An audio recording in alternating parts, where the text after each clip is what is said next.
Hi everyone, welcome back and thanks for joining us. You've got Britt and Bailey here and we're going to be doing our live reaction to Season 1, Episode 9 of For All Mankind. So we are getting close to the end of Season 1.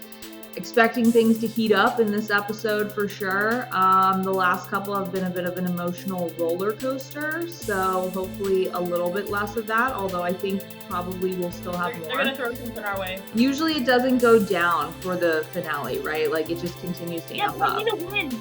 I need them to give me a win. Let's get a win. I know, we need some like good news after this last episode. So yeah, Bailey and I were just recapping, but unfortunately in the last episode, Ed's son had passed. There were a lot of really sad things happening, but that was kind of like one of the major ones. And of course also Gene Kranz had died as well, along with some other people, and in the explosion on the launch pad, so that was very sad as well. So basically Bailey and I were in desperate need for some positive news in this, on these last two episodes. Yeah.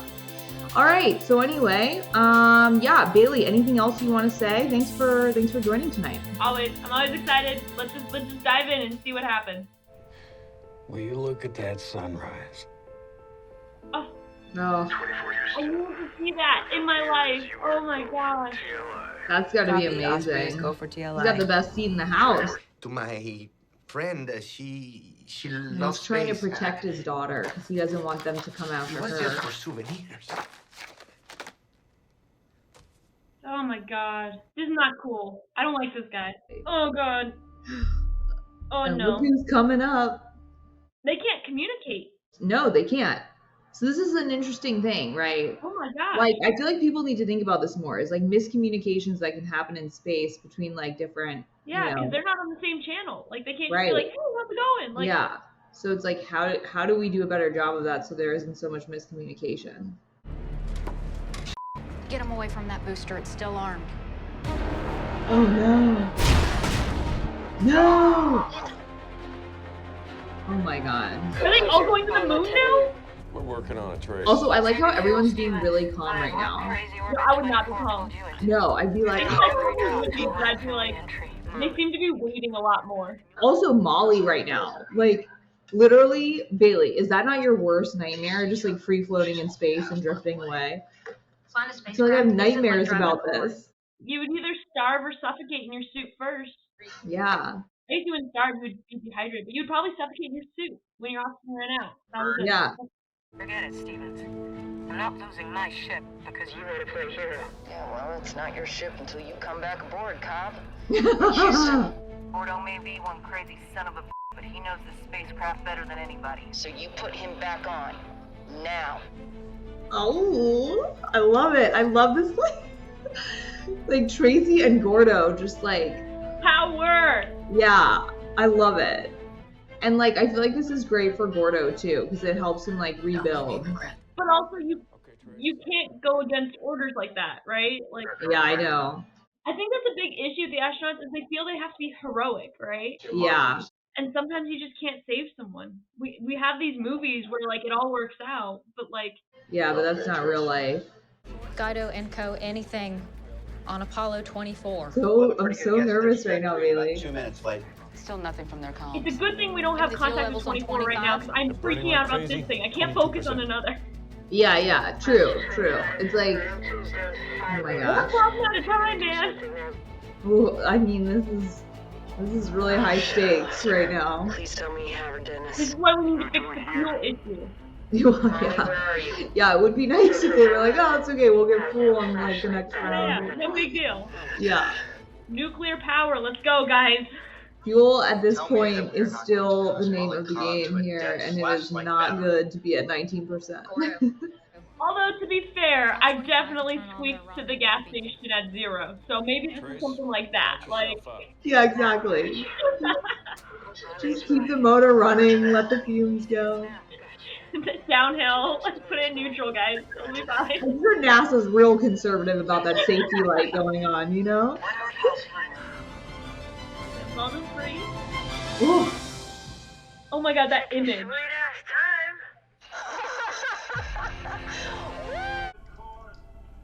Oh. Oh, Yeah. Just a good neighborly visit, you know?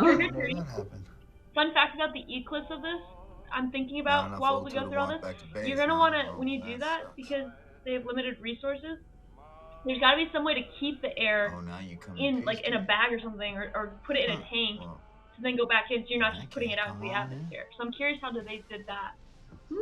Oh, that's interesting. Yeah, I don't know. Airlocks are really interesting. I would love to get more into airlocks. Also, I'm pretty sure I recognize this actor from the Hilary Swank. Oh. Pretty sure he was in that too, that space show. Come on in, Ivan. Come on in.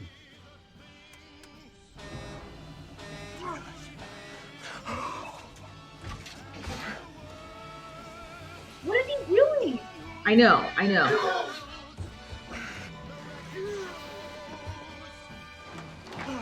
Ed.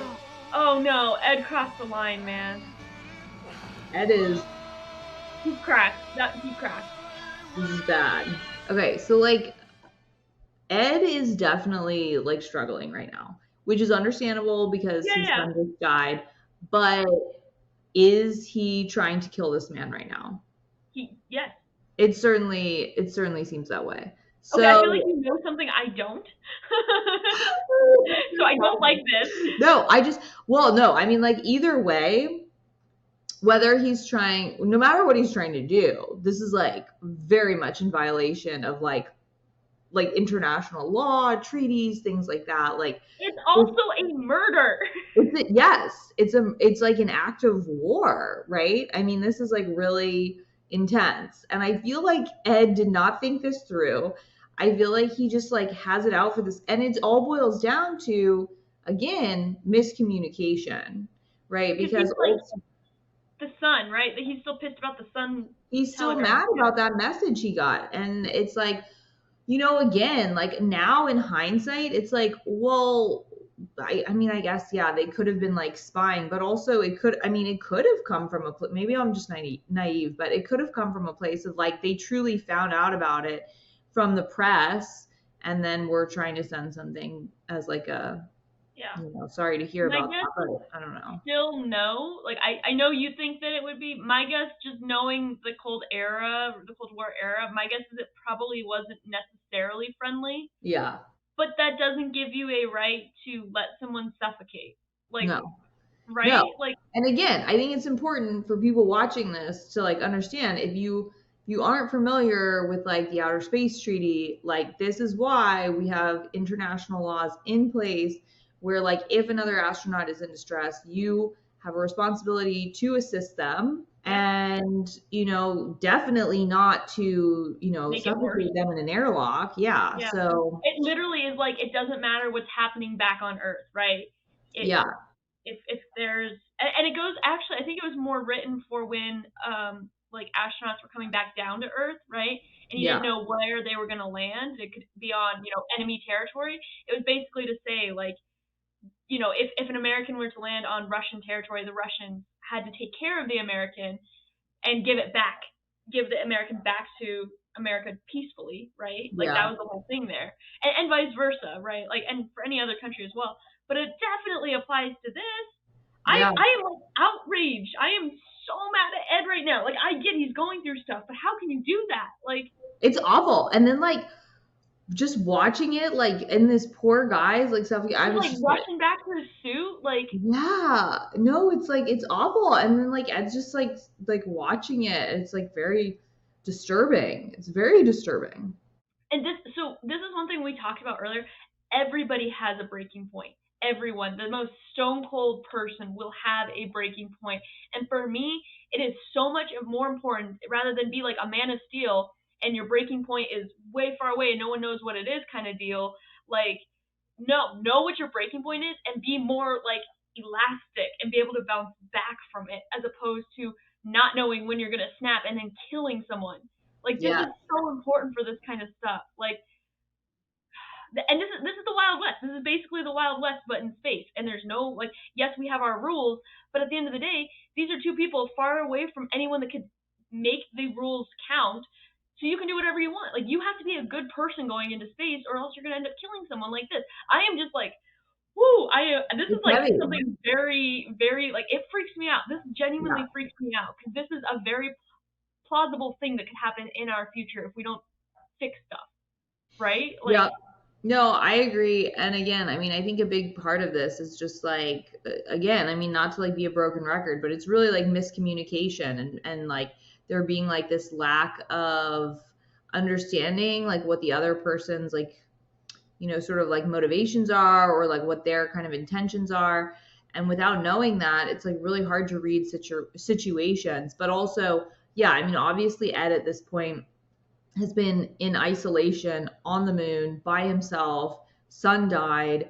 Like, we already know from prior episodes, he doesn't really handle like emotional stress very well. And so I just feel like we're seeing that kind of like spiral out right now. Okay, let's take a step back from that. Let's just like whoop, whoop, whoop, whoop. Okay, what about the rest of the episode? Was there anything else we wanted to talk about from that? Well, first of all, Tracy's a badass. We love Tracy. Yeah. Tracy and Gordo, like loving this like combination. I think they're super cute. They found their stride. They're killing it. Very concerned about the whereabouts of Ellen, Deke, and Harrison and like what's going on there.